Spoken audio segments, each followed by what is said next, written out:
Hello, everybody. I'm Del Shores. And I'm Emerson Collins, and this is the Del and Emerson Show. Straight talk. Real gay. Happy Tuesday, Del Shores. Is there any other way we can do this? I mean, we've just gone through it all.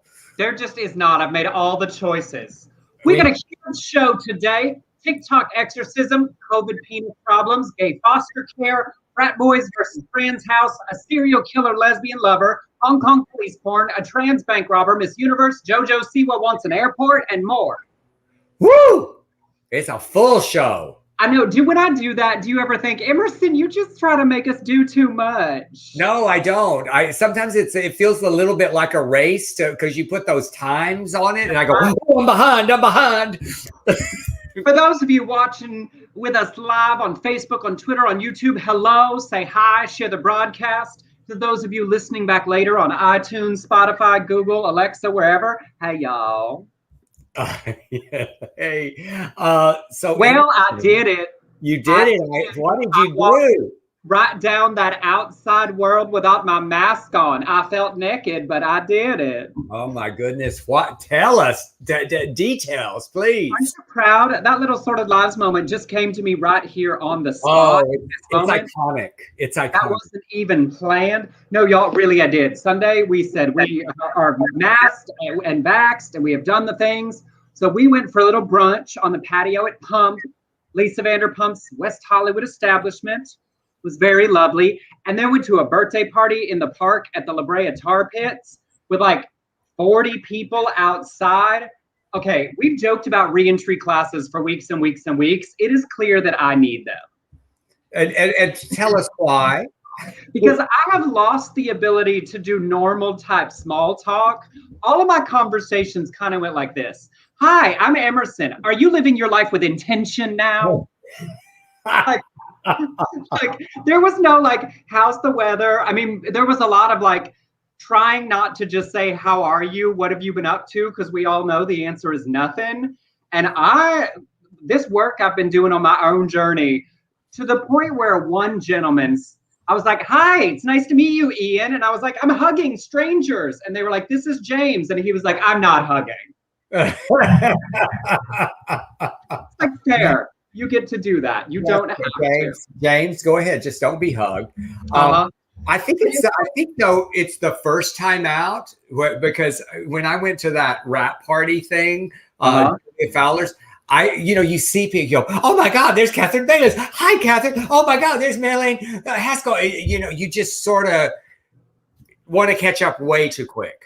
And there's the like weird do-si-do dance of like, oh, I'm comfortable, but are you comfortable? And are we waving? Are we touching? Are we full body, groin to groin hugging? Like, where is your comfort level? I don't want you uncomfortable. Well, I do it. I'm vaccinated. Yep. And that sort of opens door. Oh, I'm vaccinated too. Oh.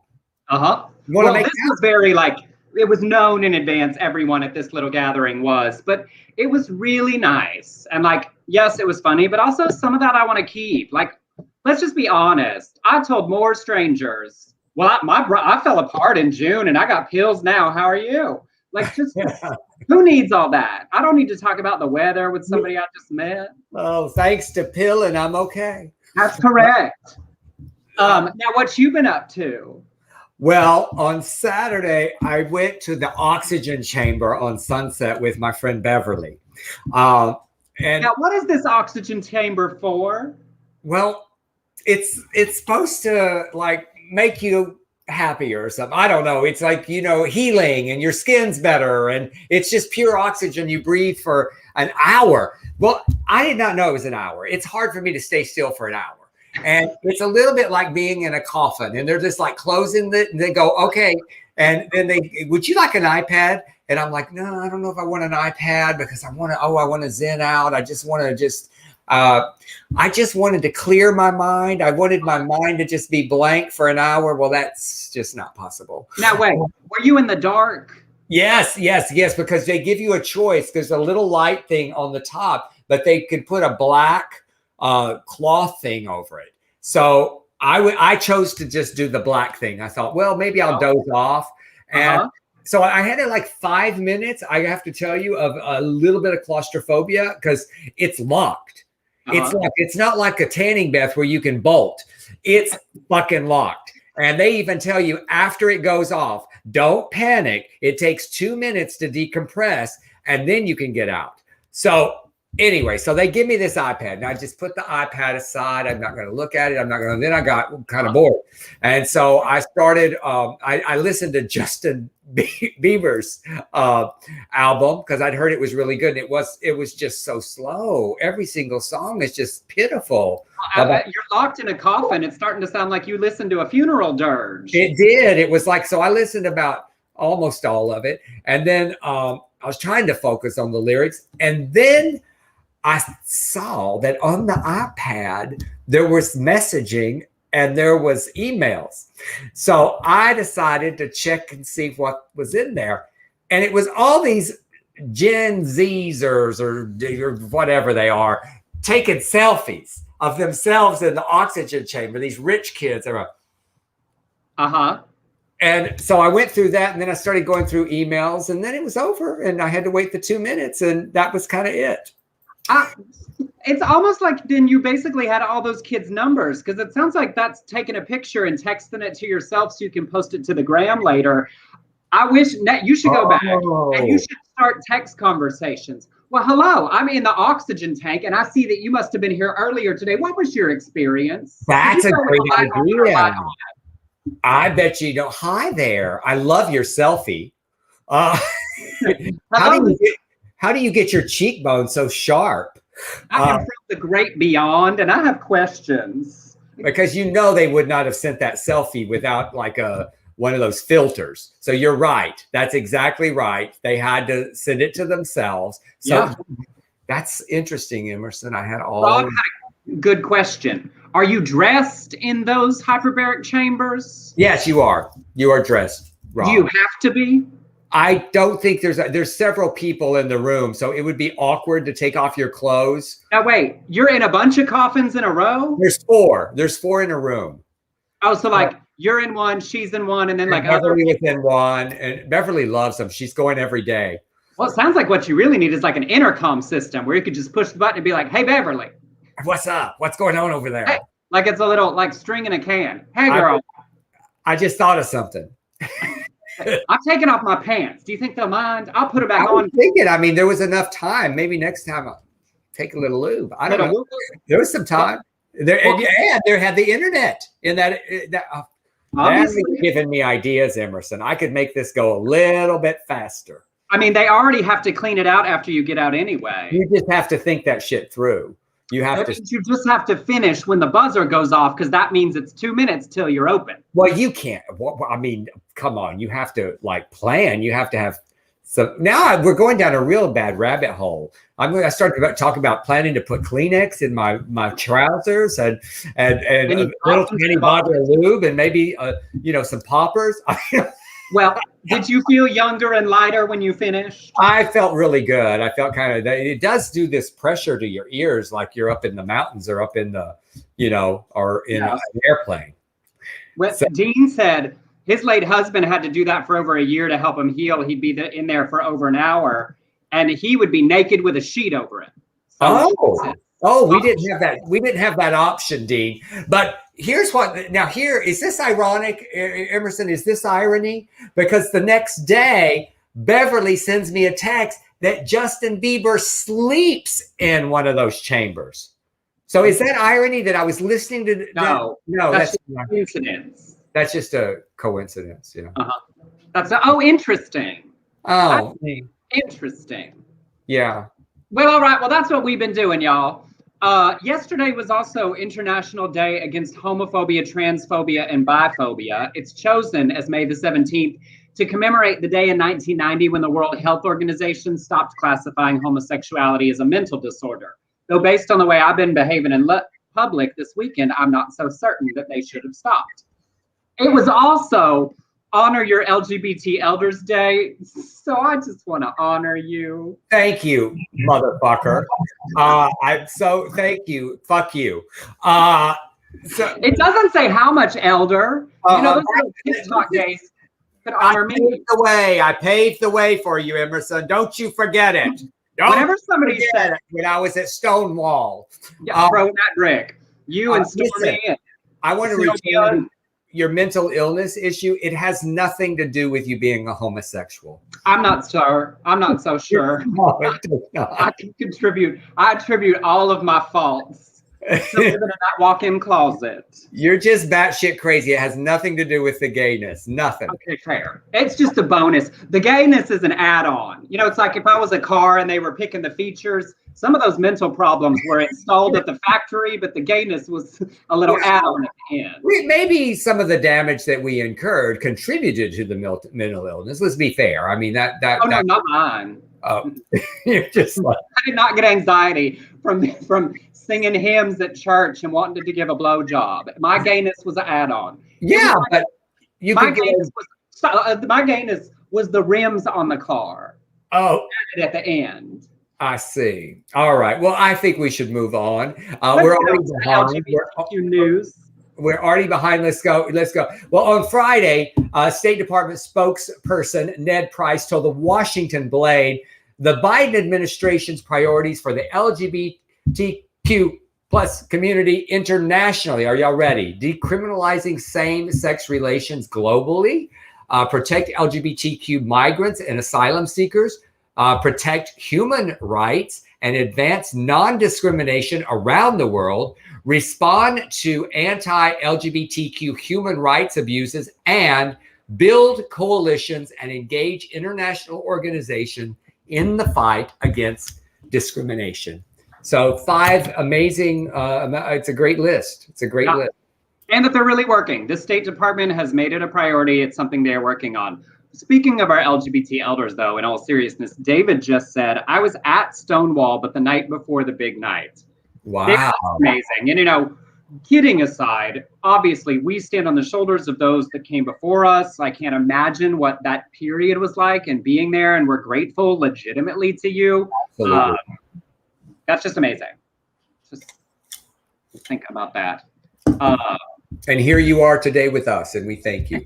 That's absolutely doing our little part in our little corner. All right, in our bills updates, we are coming to the end of a lot of the state sessions, which is great because if bills don't pass, they won't move on to the next session. A win in Oregon where their House unanimously passed the Senate bill to ban the trans and gay panic defense. It goes to very liberal Governor Kate Brown to sign, and that will be the 14th state after Vermont also banned it this month. So progress on getting rid of that bigoted defense in the legal system. Now, Tennessee on Friday and then yesterday passed both of their anti-trans bills. The first to let public school students and parents sue if they're not given reasonable accommodation to not share a bathroom, locker room, or other facilities with trans people. So it's like for bigots to sue because trans people are in their space. And then the second one is that one we talked about the bonkers bathroom sign, where businesses that are allowing trans people to use the bathroom of their gender identity have to put up a sign saying that. Well, he signed that one yesterday. So I hope all those businesses that are for our community and supportive of our community and supportive of trans people just living their lives also put up a sign next to it that's like, this sign is here because of our bigot governor, and we are happy to announce that our establishment treats all people equally. Absolutely. And it's crazy to me that how many of these just keep going and how it's so fast. It's just red states. It's just so fast. They're just like, oh yeah, sure. But here's what I actually wanted to say is, you know, you could have sued before. You can sue for anything, y'all. You can sue us today just for saying what the fuck ever. You can sue. I don't have any money. Well, it's okay. I mean, you know, you're going to get maybe a chihuahua, but you can sue. So that's just a bullshit law. You know, oh, you can sue. Well, you could already sue for that. Yeah. That's just a bullshit law. Yeah, that is absolutely. And it was very interesting watching in Tennessee as those two bills have been happening.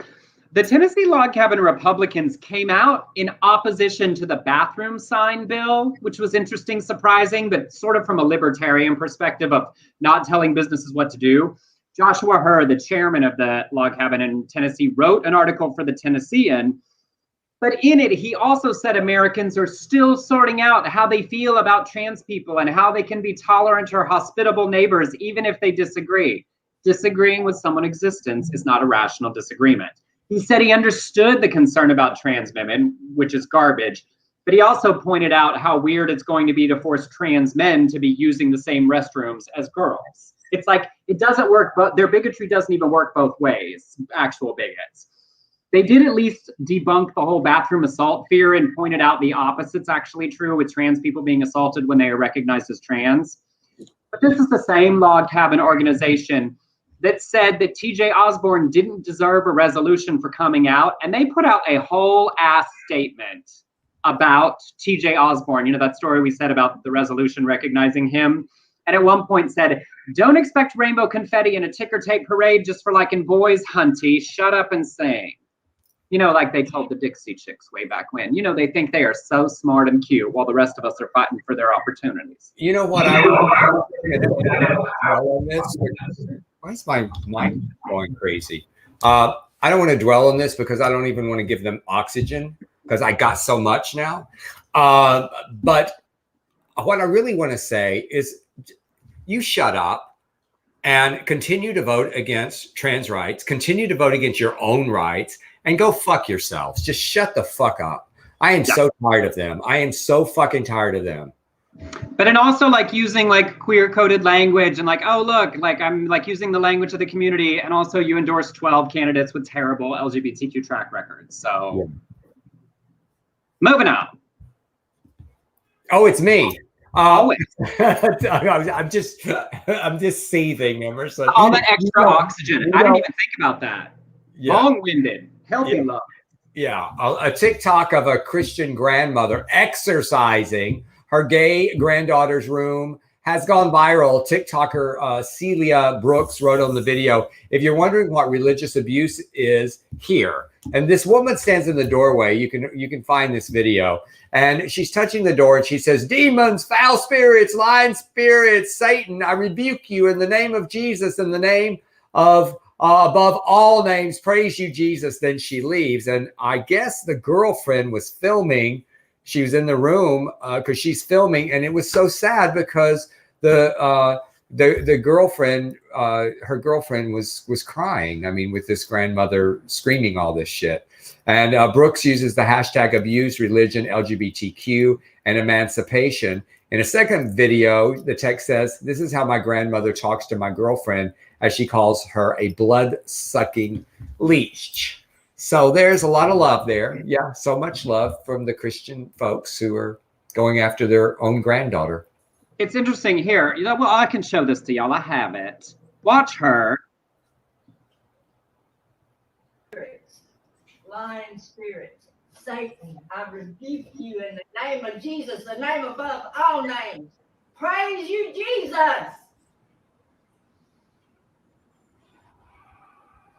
Like, there's an element, you know, sometimes we think about things that feel like old, you know, like it's such a reminder that even with all of our interconnectivity, that there are people that really live in that degree of darkness on this, you know, that old fire and brimstone really exists for our young people in entirely too many places still. I don't know. Do you know what I mean? It felt like, of course, I mean, such a disconnect that like she at least has access to other people in our community on TikTok and things, but at the same time, like that's what's happening in her home. Well, that's the difference between when we were growing up and we didn't have anybody to talk to. We didn't have social media and we didn't have TV shows that showed a representation of us. You know, it was Paul Lynn in the center square for me. And that was about Charles Nelson Riley on the Match Game. You know, that was it. And, but there is definitely church PTSD. And I've certainly had it. I mean, I wrote about it and I talked about it on my Instagram this week where, you know, the rapture, you know, any loud noise would scare me because I thought Jesus was going to be bursting through those clouds and I knew I wasn't going to make it. Yes. So, you know, Todd said, I want to be rebuked in the name of Jesus. What am I doing wrong? Everything, Todd, everything. I always think about those people. I feel like so often Jesus is like, please stop. I would like to be left out of this discourse. Please excuse me from this conversation. quit dragging my name into your shit, Doing that shit in my name. And on the fortunate, she does have a girlfriend, so there is, but still, it's like, y'all, there's still too much of it, too many places. Okay, up next, I read this story and I thought, you know what? All those ignorant idiots who don't believe in science think there's a microchip in the vaccines, that are afraid to get it, but this is the answer to get all those dumb, masculine, terrified, I don't want a shot type gentlemen to get one, because their World Journal of Men's Health published a recent study that should have every man running to get that vaccine, because it discovered for the first time that traces of the COVID-19 virus could be found in the tissue of the penis. Oh. COVID-19 could live on in your dick. The most concerning part was that they found long after recovery, suggesting that COVID might live in your dick for several months. And the real concern is that it could also possibly cause future erectile dysfunction. Y'all, COVID could break your penis. Go get the damn shots. I think that's an incentive for a lot of folks. If Fauci had said that up from those podiums, I sure think we'd be a lot further along towards our herd immunity level. The author said, in our pilot study, we found that men who previously did not complain of erectile dysfunction developed pretty severe erectile dysfunction after the onset of COVID-19 infection. They got samples from 2 men who've had penile prosthesis surgery for erectile dysfunction and also had COVID.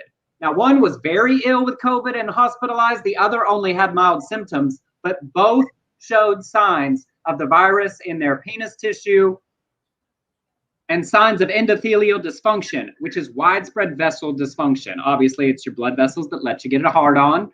The study also revealed COVID-19 can invade the testicles of some infected men. So I don't care if you're not doing it for your community, if you don't care about herd immunity, if you're one of those assholes that don't want to wear a mask, and go get a shot so your dick don't break. Seems like a very compelling ad campaign. Emerson, I feel like we should make PSAs to address this issue. So if someone's going to sponsor my posts, I'm not doing advertisements for free anymore. Penis essays. Yes, penis essays. Could live in your balls for a long time. Get stuck in your penis tissue. Look down at that spongy. Grab a hold of that spongy head and go, there's COVID. There's COVID right there. Oh, I don't like this story. Last week, so moving on. Last week, Weston Charles Gallo testified in Congress to support the Every Child Deserves a Family Act to ban federally funded adoption and foster agencies from discriminating against parents on the basis of religion, sexual orientation, gender identity, sex, marital status, and ban anti-LGBTQ discrimination against foster youth. And Weston was kicked out of his home at age 14 and testified about the importance of stopping religious foster and adoption agencies from banning same-sex couples who want to be married. He said, my father was the deacon of the church and my mom was a member of the choir. I was taught that being gay doesn't fit with worshiping God. I knew that I was gay at a really young age, but because of my parents and my family, I was condemned to, that my family condemned it an abomination. He said a social worker told him that several potential families didn't want him placed with them because they thought he would turn their other children gay or be a predator. So at age 15, he was placed with his 2 dads and 6 siblings. And he talked about seeing a true marriage, a normal life, the meaning of family, and that it's helped him imagine a life of his own, marrying someone and having a family. It's a major issue in states that allow child welfare agencies to reject couples that don't follow the agency's religious beliefs. To me, like that was it's so impressive that he went and testified and told his story. But you think about how every step of his story, his sexuality was an issue.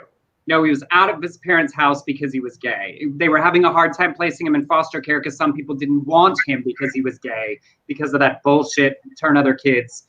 And then it was so heartwarming to hear that he found a gay couple, and then they showed him the kind of life that he could have as they also served as his parental figures. Like every step of that reinforces like the journey of the point of this piece of legislation. It's like We've got that SCOTUS case out of Philadelphia that'll be coming later this year, specifically on this issue. But thinking like, look at my family, look at what I learned, and that if that were not possible, he wouldn't have found that family. It's just amazing. And those gay dads had 6 other kids. He was number 7. Yeah. Crazy. It's really amazing. Heroes. They're heroes to change a young man's life like that. And then let's just say he's a hero too for Weston to go and literally testify in Congress. Yeah. I don't know how old he is now, but can't be that old. And to be willing to share your story in such a big forum, all the hard parts and the great parts of your story, to make sure that other kids following behind you in the foster system and the adoption system are able to find what he found. Like, it's just impressive on every level. But that piece of legislation has a ways to go to actually being achieved. So bit by bit on so many things. Absolutely.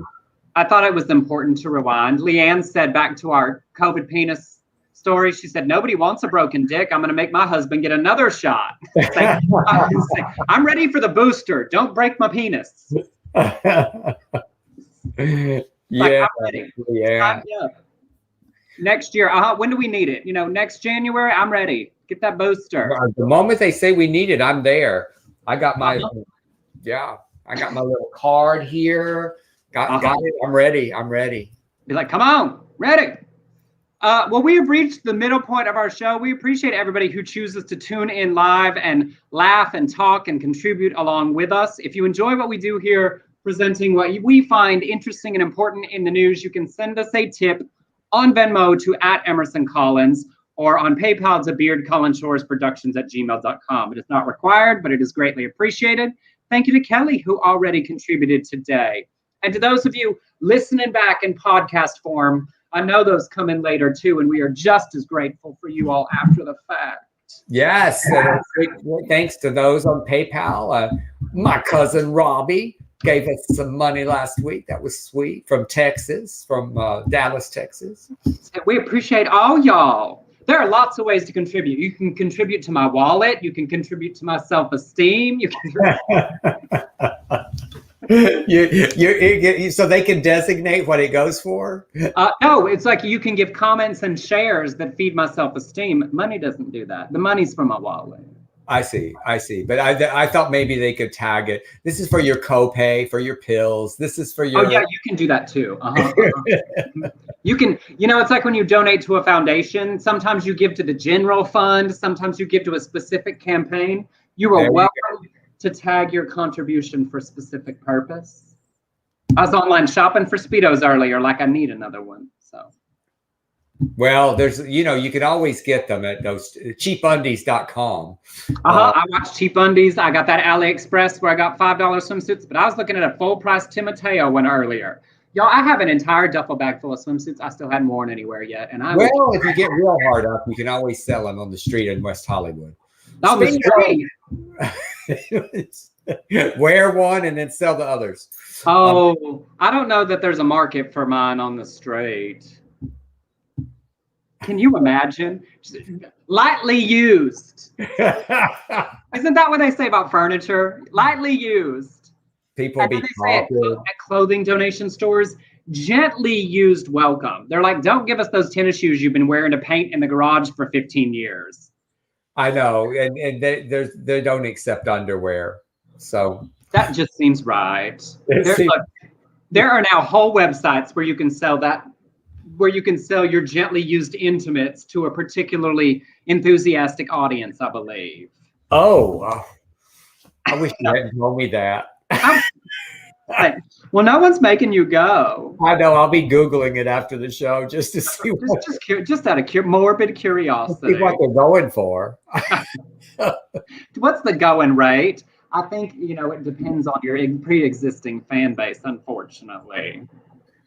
Oh, that's right. Well, that. I mean, I remember.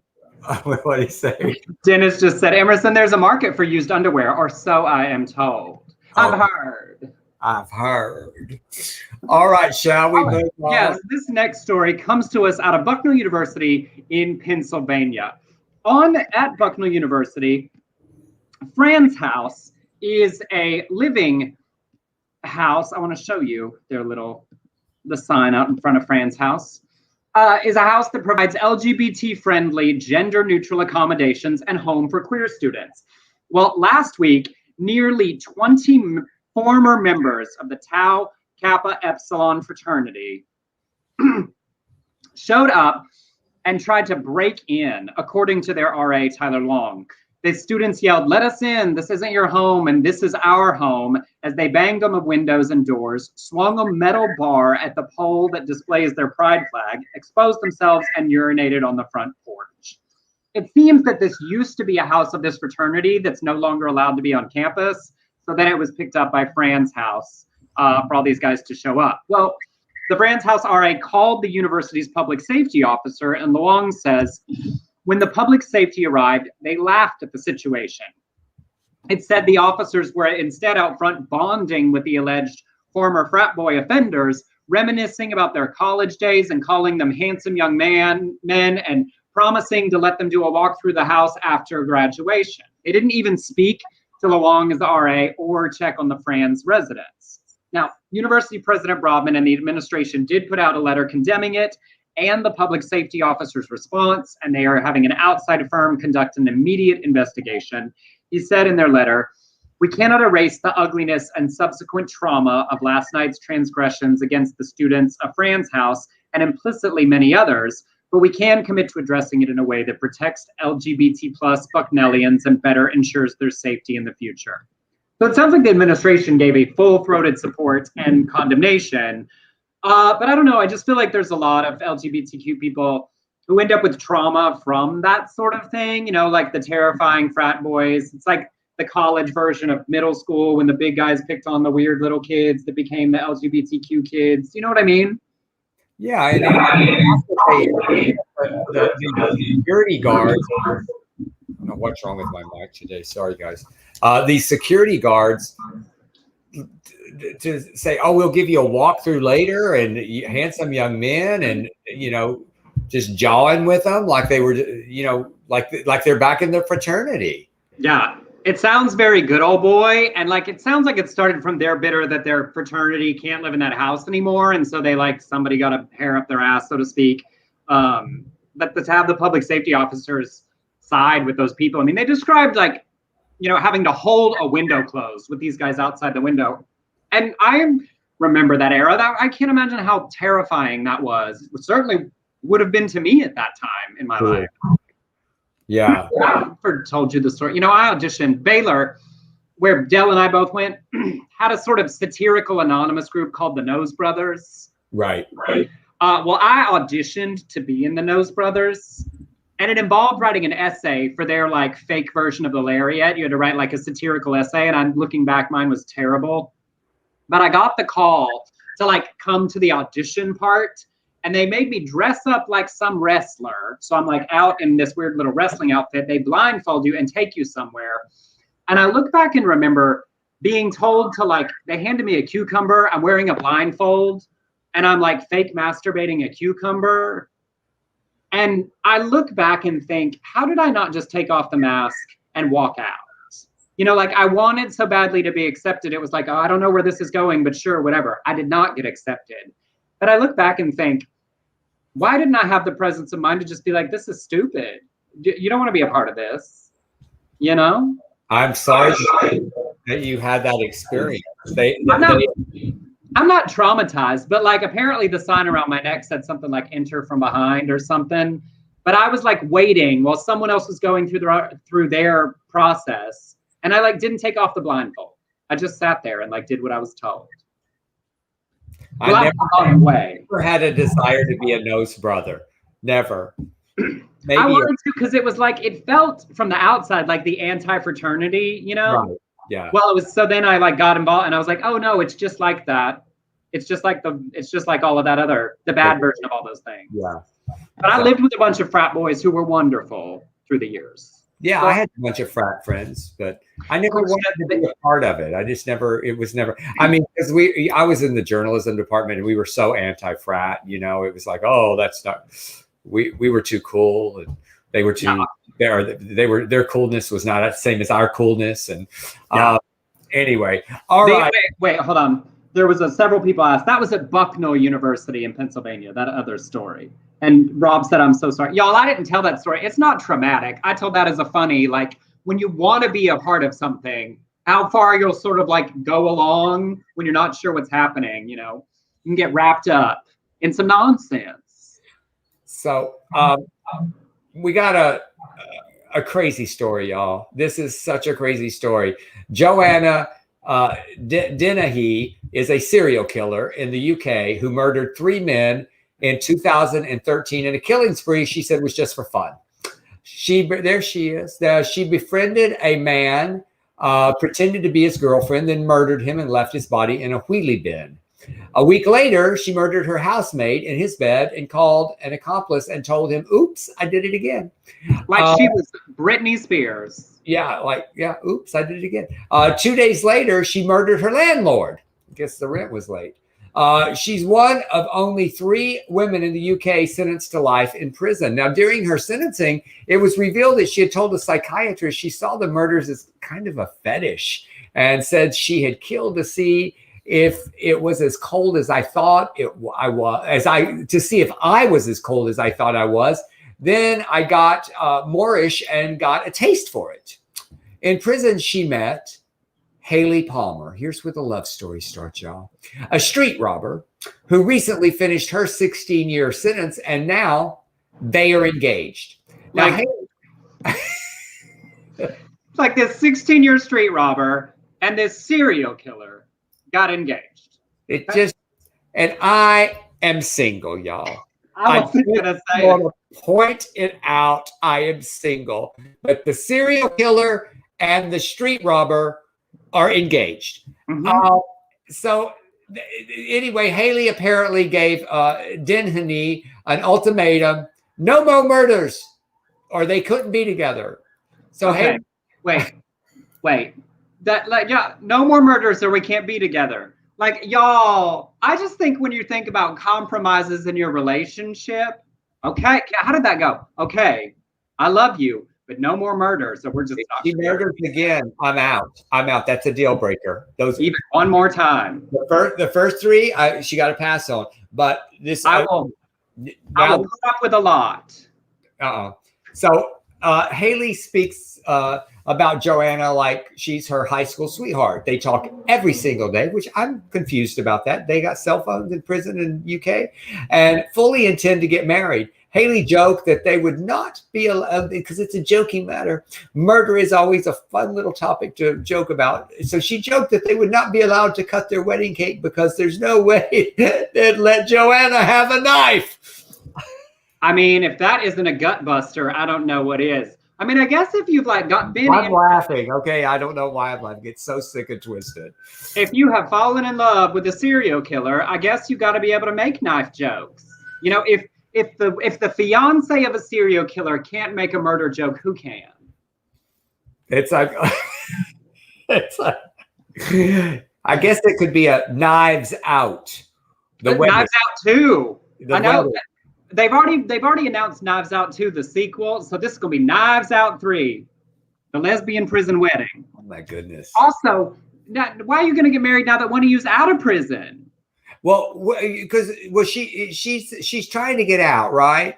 No, what? No, Haley's already out. Oh, so Haley's out, but she's just petitioning so that they can have a wedding. Yes, because now that she's out, she can apply to marry the serial killer inmate in the prison rec room, I guess. I guess. And also, why bother now? You had all the sex you're going to be able to have while you were in the prison. It's like you're going to get married and be celibate. I'm confused. You know what they should have done, like, they did on Orange is the New Black. Just have their little secret ceremony while she was in there. She waited too long. Now she's out. That's right. As Danielle said, though, to be fair, they're both engaged to an awful person. Which, correct. Like, I just thought, yeah, she's like, well, she might. There is a lid for every pot. There is, but I have a feeling. I wish we could follow up on this story in about a year, because I have a feeling Haley is not going to make it on the outside. I feel like she's going to go awry. She's not going to do well as a pen pal wife. No, She's gonna end back up in there. They're like, well, I don't think you should see that as depressing. I think you should see it as inspirational. Oh, that there's hope for me. Hey, look, that serial killer found somebody. There is time, and there is you have the whole world. I have to lower my standards to prisoners. I have to go. That I am now. You know what? I'm just going to start on the weekends, just going and just saying, is anybody lonely? You know, I bet there's a prison pen pal. I was about to say, you know. There's always a TV movie happening about somebody who's got a prison pen pal. There must now be. I'm sure you could go to the Google and just say, I want a prison pen pal, and they'll say, where from? Do we have anybody in prison that listens to us? Do they get Facebook and YouTube in prison? Unless they're in the library, or I don't know. But, you know, you could also just doll yourself up and start showing up for visiting hours and picking a name. Say, hey. Hey. I'm Dale. I'm here. Dennis said, never lower your standards. Thank you, Dennis. All right, this next piece comes to us out of Hong Kong, where earlier this year, a little 10-second clip of a 9-year-old porn video, you can see a little bit of blurred out version of it if you're watching live, there went viral. And one of the men two men were arrested, one of them being seen in the clip. Police raided their home and seized a walkie-talkie, a pair of handcuffs, an extendable baton, a BB gun, a fake police warrant card, and alleged police uniforms. And they are being held on charges that include distributing obscene articles, possessing offensive weapons and false instruments, and the unauthorized use of police uniforms. Because in Hong Kong, wearing the uniform of a law enforcement officer or even clothing that closely resembles it carries a $1,000 fine or 6 months in jail. But publishing obscene articles, the porn clip, has $1 million fine, 3 years imprisonment, handcuffs could add 2 more years, and false police warrant cards could be 14 years. That's terrifying. You know, 9 years ago, you made a little porn clip. You know what the moral of this story is? You need to make bad porn. Not with police officers. Uniform. It needs to be real clear you are not police. Like, it sounds like the problem is they were too good. The verisimilitude, it was too lifelike. You convinced somebody that you might actually have been a police officer, and now you might go to jail. So in Hong Kong, like for Halloween, do they have Halloween? You can't go dressed up as a police officer. I guess that's a $1,000 fine. And there are lots of places around the world you are not allowed to wear the like exact uniform of specific police departments or officers, so that impersonating an officer is illegal in many places.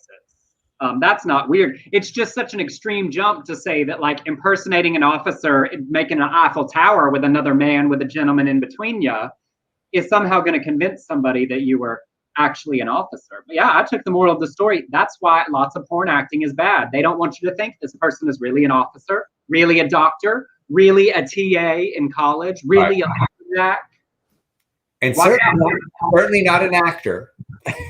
If you're working on your OnlyFans, you better make it real clear you are not the profession you are pretending to be during the scene work.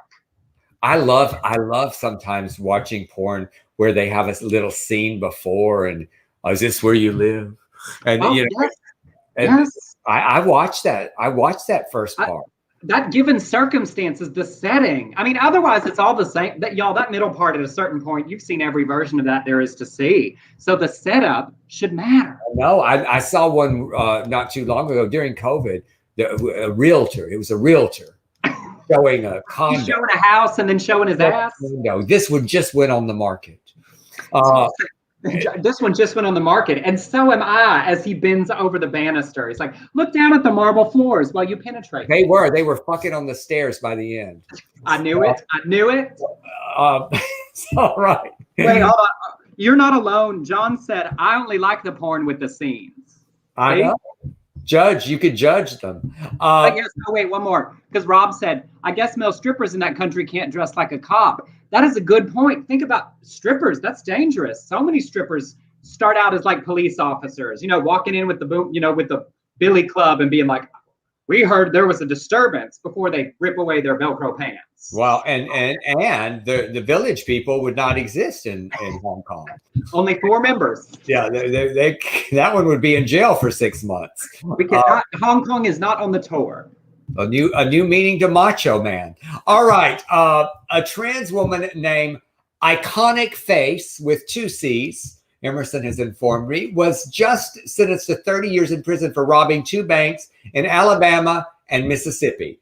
Now, in 2009, Iconic Face walked into a bank and passed the teller a handwritten note that read, "You have 1 minute to give the money. Do not be wrong or die." 2019. Oh, did I say, what did I say? 2009. Oh, 2019. So it's more recent. Okay. So she took the money and then instructed the teller to pass the note and a bag to the other teller and repeat the process. So it's just like one of those, Pass it down. It's like Halloween. It's like gossip. And say, you have 1 minute to give the money. Do not be wrong or die. Now, at the time of the robbery, Iconic Face showed signs of recent cosmetic surgery, including noticeable lip swelling. So days after the robbery, she flew to Mexico and had more plastic surgery. Then she was arrested on her return to the U.S. with bandages on her face. She had done the exact same kind of bank robbery in 2007, passing a teller a note that said, "No games, no jokes, and get your hands up. Don't mash any alarms, don't move, or she gets it." She means business. She was sentenced to 4 years in prison and 3 of probation and mental health treatment. I think that's a good idea. And she was out on bond when she committed the robbery that robbery for another one in Tennessee. So she literally was out on bond. She had committed the robbery we're talking about and was out on bond because she had committed another robbery in Tennessee. Iconic Face. She also faces accusations of robbing banks in Georgia and Texas in 2007 as well. She was arrested in LA after returning from Mexico at that time as well, apparently also receiving surgery. I think she was robbing to get surgery. Yeah. No, I'm serious. It seems like that's what she was doing. Yeah, but the reality is you robbed banks in Mississippi, Alabama, Texas, Tennessee, and what was the other one? Like in Georgia. In 5 different states. Ma'am, we are incredibly supportive of the community here, and we have talked about the challenges of healthcare and trans people getting healthcare, but we will contribute to your GoFundMe. Stop Bonnieing your way through the banks of America. And also that it was like, I got the money and I am right off to get the surgery. I mean, literally had a bag of money. Yeah. On the United flight. Yeah. Aero-Mexico flight. Like, and I forget, but like, this is a career bank robber. I mean, it sounds like she hit up so many banks between 2007. She went to jail for robbing banks, got out 8 years later, did it again. Like, that is a career. Like, you made a choice. There's a strong, a choice to be a bank robber. Yes. There are other ways, Iconic Face. There are other ways. I know. As John Martin said, that is exactly the plot of Dog Day Afternoon. Oh my God. And Danielle said she was robbed working as a teller years ago. The guy got 25 years. Did you have to go, Danielle, did you have to go and be a test, what you call it? A witness. A witness. I was a testimonialist. Did you have to be a testimonialist? Like a testimonialist. But that's such a reminder though, that like the bonkers nature of this woman, like robbing banks for more than a decade. On the other side of that is somebody standing behind a counter who is just doing their job, who's like been handed a note that says like empty the drawer or she gets it. Like the personalized intensity of that. Danielle, I'm glad you got through that experience. I am too. Laura, you're going to have to tell us that story sometime, Danielle. Yes, we need to go. As soon as you get that second vaccine kicks in, we're going out for a drink and I want to hear the bank robbery story. That's right. We're going to write that movie. Pitch it. All right. I did not watch, but Sunday night was the Miss Universe pageant. And Miss Mexico was the winner. But I wanted to highlight 3 of the women who chose to use their platforms in the cultural pageant portion to make very strong social statements. On the left on screen is Miss Singapore, obviously personal to me since I lived there. And she's wearing the red and white thick stripe colors of the Singaporean flag. And when she turned, on the back, it said, "Stop Asian Hate." I believe that today they just passed the measure in Congress about Asian hate here in the US. So I believe Biden will be able to sign that. In the far right, Miss Uruguay opened her skirt to reveal a rainbow with the words, "No more hate, violence, rejection, discrimination," against a rainbow. She apparently has regularly posted her support for our community on Instagram. And then in the center, Miss Myanmar unrolled a scroll that said, "Pray for Myanmar," and she went on to win the category. There's lots of things happening around the world you may not be aware, but the military took control of Myanmar by force back in February. They've had massive pro-democracy protests since then. Over 700 protesters have been killed and thousands arrested. So that is still happening in her country. So it was a really big deal that she chose that moment to say something for her people. And just always impressive to see people using their platforms to speak on issues that are important to them. Absolutely. Absolutely. That was one of the things that I loved about Drag Race last year was that, remember that moment where Simone turned around? That was such a great moment. All right. Thank you, Emerson, for giving me a story called "The Joys of Older Sex." I just feel like I'm being elderly bashed today. I couldn't decide if it would be worse if you read it or if I read it. Okay, well, it's a joyous story, story about the joys of older sex. A counseling charity in the UK called Relate has a new campaign called "Let's Talk: The Joys of Latter Life Sex," to highlight the fact that seniors benefit from sex and intimacy just as much as younger people. Just probably not as often. Study shows 2/3 of people over 65 say sex and intimacy for their age group is rare. There you go. Or never represented in media. Only 20% of people think society is okay talking about sex and intimacy in people age 60 and over. One of Relate's therapists, Amanda Major, said, "We're trying to show that people in latter life with the wobbly bits can feel good about sex." It's on billboards before going to print and online. I just became Maggie Smith in downtown. It's on billboards before going to print and online, and it features a diverse range of older people in moments of intimacy, because we all want to see that. The gay couple featured are Andrew and Mark, both in their 60s, who have been together 31 years. Their poster is, "Some men discover they love golf. Some men discover they love men." That is a very pretty picture. First of all, I love the photo. But second of all, I love that the campaign is like golf was the straightest thing they could think of. Some people love golf. Some men like sex with men. Like those are the ends of the spectrum. It's like, I mean, I love it because it's like bonkers. Like you could like whatever you want to like.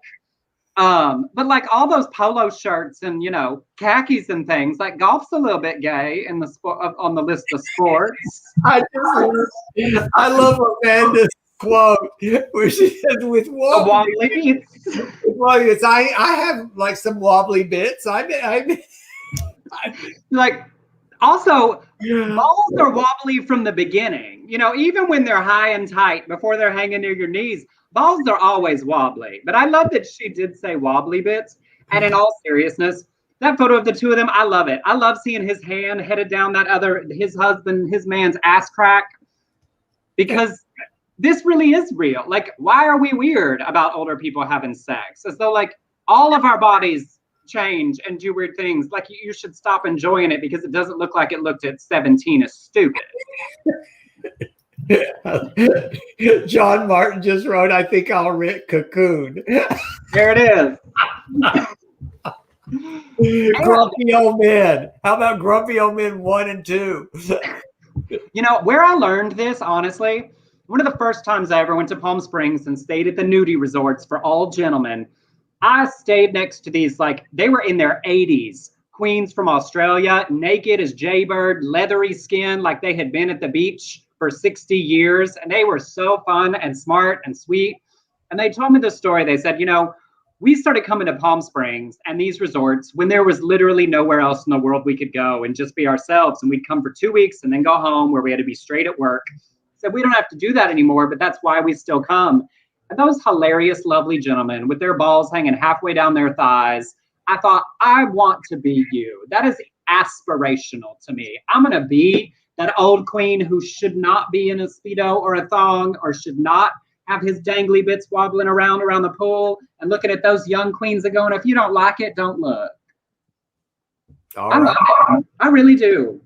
Like, let's all get over our weird body shit. Whatever kind of body you have and live in, celebrate it. Be as naked as you want to be, when you want to be, where it's legal to be. All right. There's his PSA. There's his penis essay today. But then I say that because it took me so long to get there. You know, we have so many hangups and weird issues about our body. And if we just learn to laugh at it, bodies are so fucking weird. If you stop thinking about a penis in a non-sexual way, it's just odd. It's like this weird gonzo looking thing with these fragile dangly bits below. You know, it's weird. It's funny. And then I like to suck it.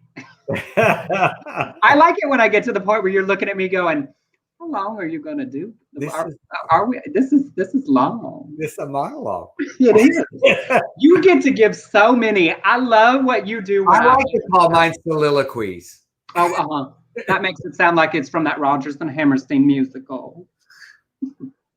Daryl said, naked now. I can't tell you how happy that makes me that you're watching our show in the nude. I love that. I just love that. I'm not naked now because it would, I don't know that it would be appropriate. Like, look, consent related to your nudity is important, of course. I did have a, are we not going to finish this? Or do you? I got one little thing. Yep. Okay. My neighbor saw me naked the other day. Through the window? Well, there's this that alleyway by my bathroom, and there's no curtains in my bathroom, and I'm there drying my hair, and there, I won't say her name, but she walks by with those two awful dogs, the nemesis of the three little bitches, and she looks at me, and I didn't know whether to say, well, hello, Bronny. I didn't know what to say. Say, well, this is it. Also, Rob said, watch your show nude lots of times. I love that we have some nudists in our live audience. I hope some of y'all that are listening back as a podcast later are also wandering around naked. If you're not, I want everybody just to strip down right now. Everybody get naked right now. Naked. Naked. Nude. It sounds like tasteful art. Naked sounds like you're about to get up to trouble. Yeah, naked's better. All right, our fun last little silly thing. JoJo Siwa, who we told you came out earlier this year, well, one of her fans has started a petition online to rename the Reagan Ronald International Airport in D.C. after JoJo Siwa. TMZ caught up with her and asked her about it, and she said, I'm obviously on board with it. This would be the sickest thing ever. I would take every flight out from there. My mom told me to go sign the petition. It's the best idea I've ever heard in my life. Now, when asked why she deserved it more than Reagan, she said, you know what I know? He's got an airport. The petition has over 55,000 signatures today of its 75,000 goal. And the petition does not have a big monologue. It just says, why on earth is there an airport named after this war criminal? And I just thought that was hilarious. You know, after all that he did, not supporting our community and how much he did not make it possible for us to fight the early AIDS epidemic, I am all on board for the JoJo Siwa International Airport in D.C. Give me that petition. We'll look it up when we get off here, and I'm going to sign. Oh, we started a trend, y'all. Dean said, I'm naked and making potato salad. Listening to y'all. Now, look, cooking naked is fun and fine as long as you're not cooking something greasy or hot on the stove. That's right. Watch the bacon grease. Watch the bacon grease, Dean. And I like a little bacon in my potato salad. That is the moral of our story today. Watch the bacon grease if you're nude with your wobbly bits. Yeah. You don't want to cook nude if you're cooking bacon, unless you know a good cover for it. Yes. Well, all right, y'all, one more time. We love doing this. Thank you. It does lift my spirit so much, sharing with you all, talking about the stuff that really does matter and some of the silliness. Thank you to those who contribute. A huge thank you to Tom Bess and Michael Shane, who also tipped us through the show. And if you want to, one more time, you can tip us on Venmo at Emerson Collins or on PayPal to beardcollinshoresproductions@gmail.com. Thank you so much, everybody. It's been a fun Tuesday. It's It Tuesday. absolutely has. Y'all, just sending you some love and strength for the rest of your week, and we'll see you on Friday. Bye, y'all.